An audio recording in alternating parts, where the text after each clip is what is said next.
يهده الله فلا مضل له ومن يضلل فلا هادي له وأشهد أن لا إله إلا الله وحده لا شريك له وأشهد أن محمدا عبده ورسوله صلى الله عليه وعلى آله وأصحابه أجمعين. يا أيها الذين آمنوا اتقوا الله حق تقاته ولا تموتن إلا وأنتم مسلمون. يا أيها الناس اتقوا ربكم الذي خلقكم من نفس واحدة وخلق منها زوجها وبث منهما رجالا كثيرا ونساء واتقوا الله الذي تساءلون به والأرحام إن الله كان عليكم رقيبا. يا أيها الذين آمنوا اتقوا الله وقولوا قولا سديدا يصلح لكم أعمالكم ويغفر لكم ذنوبكم ومن يطع الله ورسوله فقد فاز فوزا عظيما. أما بعد فإن أصدق الحديث كلام الله وإن خير الهدي هدي محمد صلى الله عليه وسلم وشر الأمور محدثاتها وكل محدثة بدعة وكل بدعة ضلالة وكل ضلالة في النار ثم أما بعد.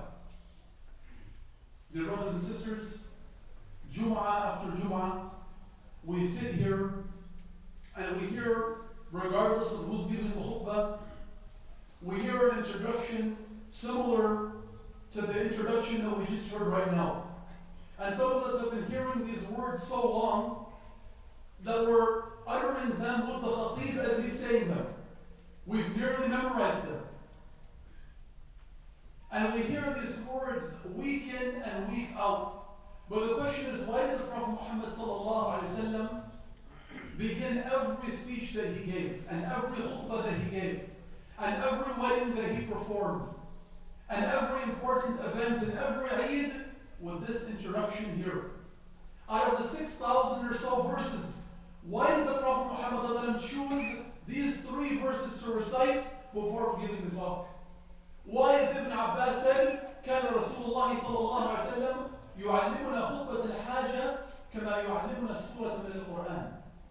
He used to teach us this introduction with the same emphasis that he would teach us a chapter of the Quran. Why? Today I wanted to focus on the ending of this introduction. Every Jum'ah we hear the Prophet Muhammad would say, the Sahaba would hear, "O you who believe, fear Allah, be mindful of Allah, be conscious of Allah, وَقُولُوا قَوْلًا سَدِيدًا," and speak the truth. Speak an upright word. Speak only good. If you do so, Allah Azza wa Jalla will rectify all of your affairs and forgive all of your sin. And whoever obeys Allah and His Messenger indeed has achieved a great achievement. And then after that, فَإِنَّ أَصْدَقَ الْحَدِيثِ, the most truthful of speech is the words of Allah Azza wa Jalla. These are the words that we hear, dear brothers and sisters, every Jum'ah. We're reminded every Friday that if we're able to fear Allah and speak the truth and speak upright words, all of our sins will be forgiven, all of our affairs will be rectified. The Prophet Muhammad ﷺ, the one whom was known to be as-sadiq al-masduq, the truthful, the trustworthy, the one whom when the Sahaba would narrate from him a hadith, they would say, أخبرني الصادق المصدوق, I heard from the truthful one, the one whom when he speaks is believed by all. The Prophet Muhammad ﷺ, the one whom his wife was ready and able to swear by Allah to comfort him, to console him when that wahi began. Kalla wallahi, no, by Allah, nothing will happen to you. Nothing bad will happen to you. She swore by Allah, nothing bad will happen to you, wallahi, because you speak the truth. Which one of our family members, which one of our wives would be ready and willing now to swear by Allah that we speak the truth? Which one of our children, our husbands, can say, wallahi, you speak the truth, without having to fast for 3 days, without having to come with a kafara after that? This was the character of the Prophet Muhammad sallallahu alaihi wasallam. This man, the Prophet Muhammad sallallahu alaihi wasallam, that was upon the standard of character, the one whom we hope to be close to on the Day of Judgment, the one whom we strive to follow so hard, the one whom we hope to be united with in the highest levels of Jannah. This man, the Prophet Muhammad sallallahu alaihi wasallam, he used to hate one characteristic. He used to despise in the believers one characteristic. characteristic, as narrated by Aisha radiallahu anha, who said, ما من خلق أو ما كان خلق أبغض إلى رسول الله صلى الله عليه وسلم من الكذب. There was not a single characteristic more hated, more despised by the Prophet Muhammad sallallahu alaihi wasallam than lying. Than being someone who tells lies. And it didn't stop there.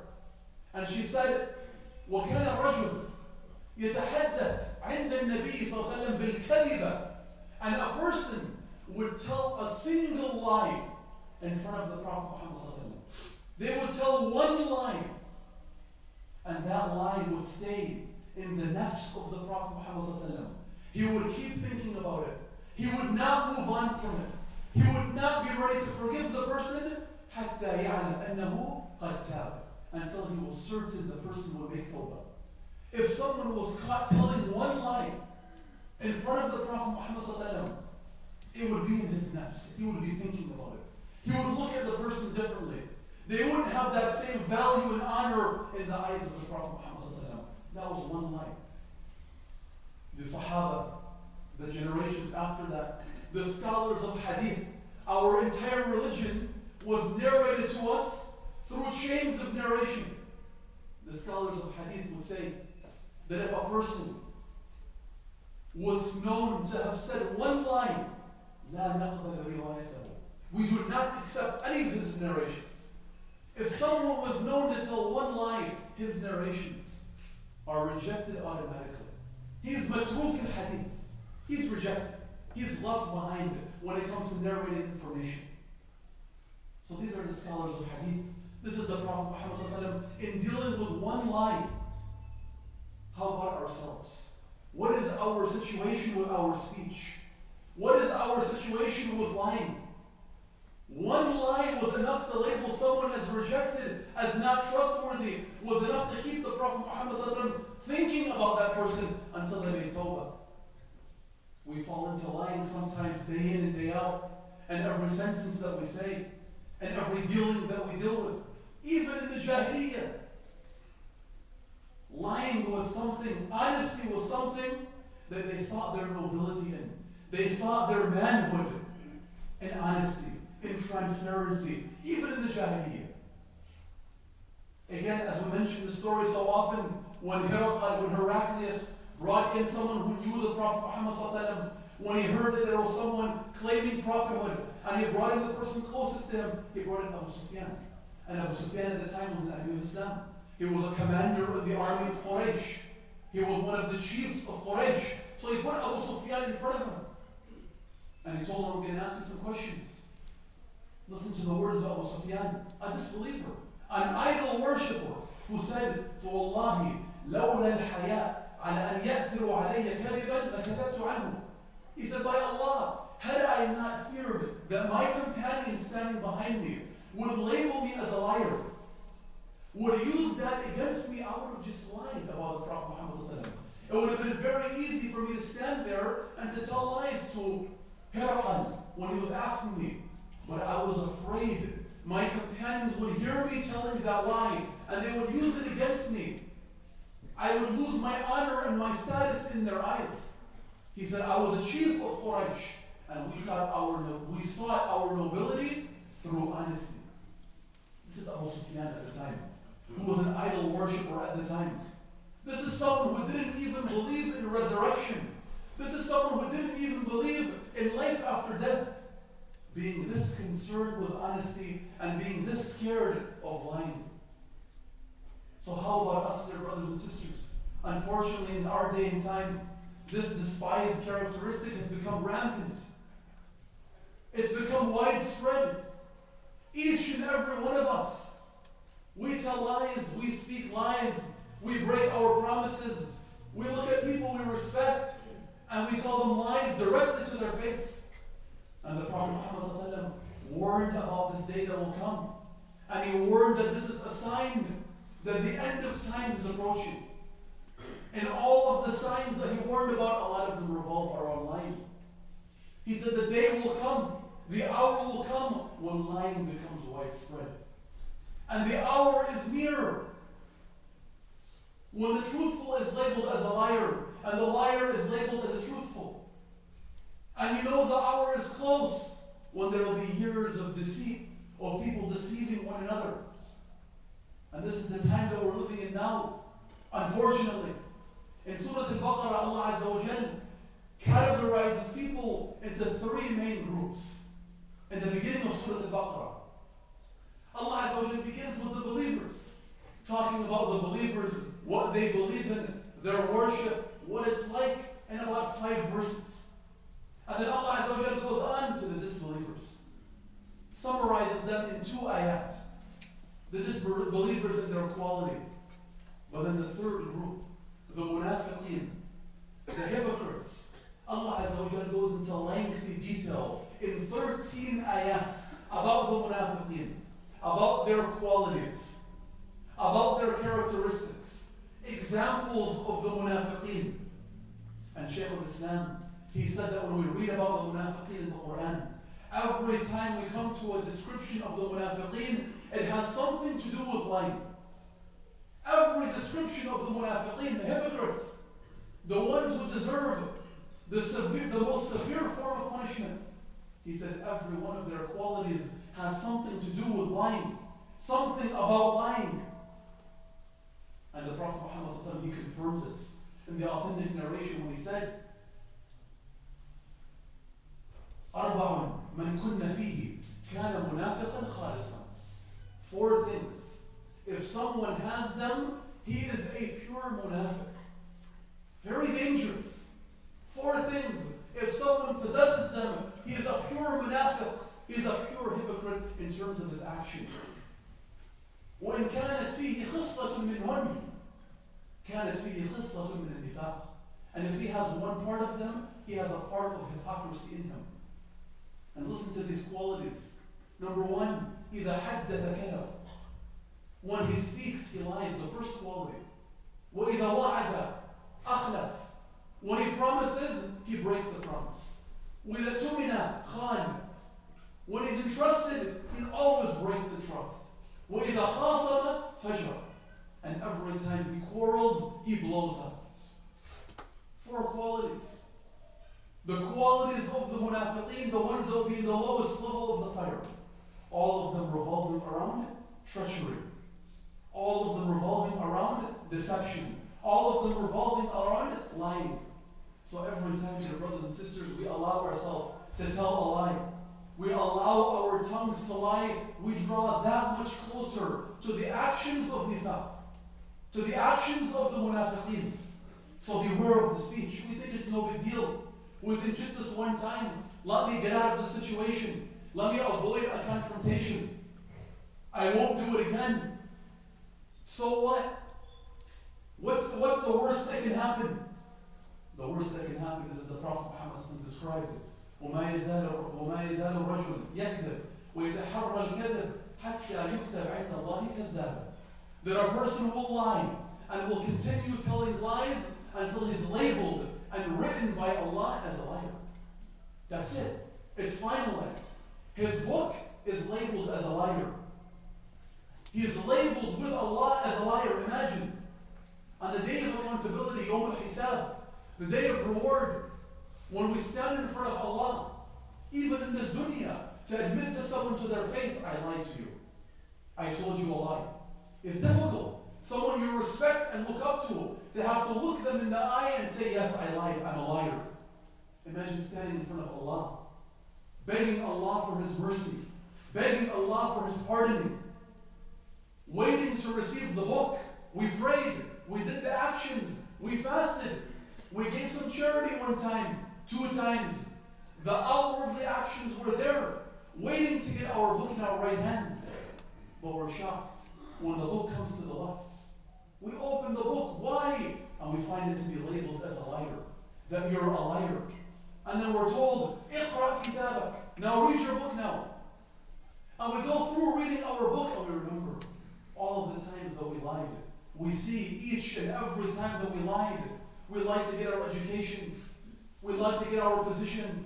We lied to get ahead. We lied for the money. We lied to our children. We lied to our wives. We lie through text. We lie through voice. We lie in our actions. Our entire life was a lie. So we'll read our own book and we'll realize it's a book. ما يلفظ من قول إلا لديه رقيب عتيد. Not a single word that you utter, except for there's a recorder ready and recording in this book. We'll realize on that day the danger, the effect, the outcome of us becoming liars and habitual liars in everything that we do. Paradise, as Allah Azza wa Jalla describes it, is a place لا يسمعون فيها لغوا ولا كذابا. Paradise is a place that you won't even hear wasteful talk and you won't even hear lies, let alone for a liar, someone labeled as a liar, to yearn and hope to enter. We ask Allah Azza wa Jalla to make us truthful. أقول ما تسمعون واستغفروا ولكم فاستغفروه إنه هو الغفور الرحيم.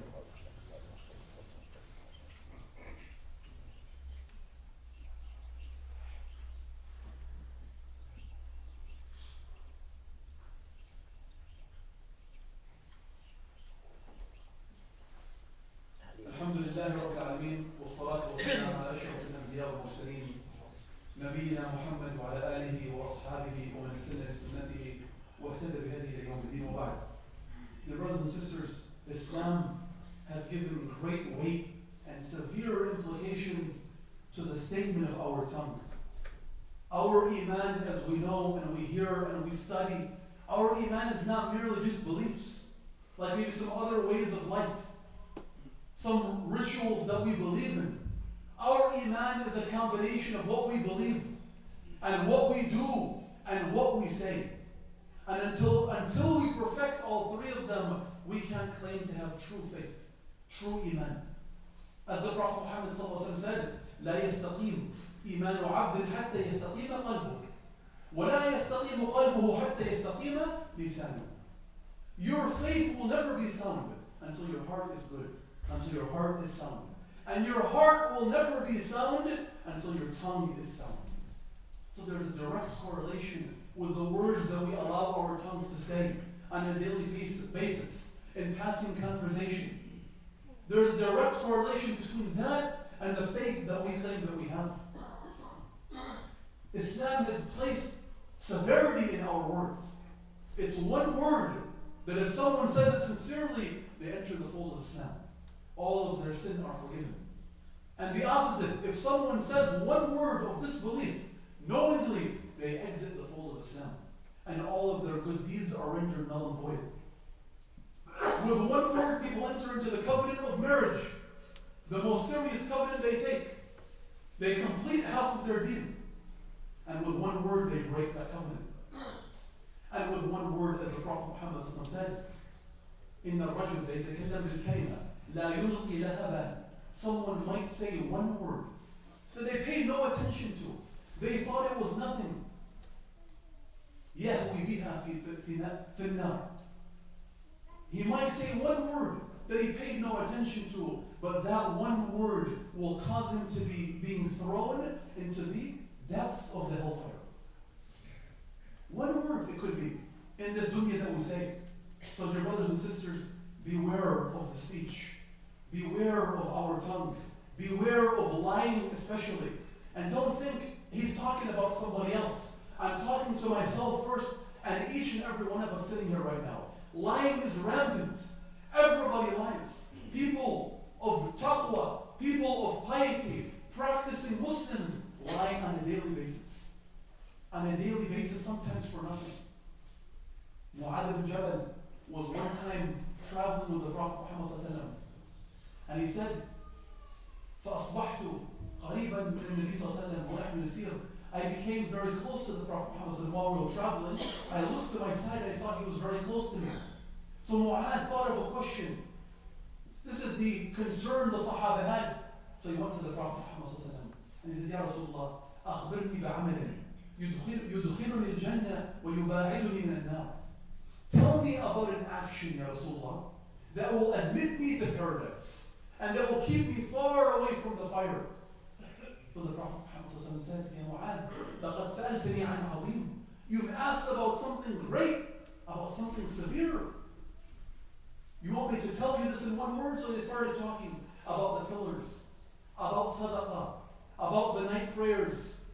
And then the Prophet Muhammad looked over to Mu'adh and said, Ya Mu'adh, أَلَا أُخْبِرُكَ بِمَنَاكِ ذَلِكَ كُلِّهِ? Do you want me to tell you the one thing that sums all of that up? The one thing that sums all of that up, to admit you to Jannah, to keep you far from the fire. فَأَمْسَكَ لِسَانَهُ فَقَالَ كُفَّ عَلَيْكَ هَذَا. He held his tongue. The Prophet Muhammad held his tongue and said, just guard this. Guard this. Beware of this. So even Mu'adh was surprised. He said, Ya Rasulullah, وَإِنَّا لَمُؤَاخَذُونَ بِمَا نَتَكَلَّمُ بِهِ. We're going to be held accountable also for every word that we say. So the Prophet Muhammad answered, and he said, O Mu'adh, in a surprised fashion, وَهَلْ يَكُبُّ النَّاسَ فِي النَّارِ عَلَى وُجُوهِهِمْ إِلَّا حَصَائِدُ أَلْسِنَتِهِمْ. Ya Mu'adh, will the people be thrown in the fire on the faces? Will the people be thrown in the fire on their faces, except for due to what their tongues used to say? That will be the number one reason. So be mindful of what you're saying. Remember about the truthfulness. Remember that this message was not sent down. This amana was not sent down until that truthfulness, that trustworthiness was established. And we can't expect to carry it until we do the same. Begin by being truthful with Allah. وَمِنَ الْمُؤْمِنِينَ رِجَالٌ صَدَقُوا مَا عَاهَدُوا اللَّهَ عَلَيْهِ. From the believers, our people are ones that are truthful with their promises with Allah. Begin by being truthful with Allah. If we can't be truthful with Allah, with our vows we make to Allah, with our promises we make to Allah, then how can we expect to be truthful with the creation of Allah Azza wa Jalla? Remember that each time we speak a lie, we draw that much closer to the munafiqeen. Remember yourself, imagine yourself standing in front of Allah and reading your own book and having to remember each lie. We ask Allah Azza wa Jalla to make us from the truthful and to protect us from lying. اللهم إنك عفو تحب العفو فاعف عنا. اللهم لا تفضحنا يوم العرض عليك. اللهم ارزقنا الصدق والإخلاص في القول والعمل.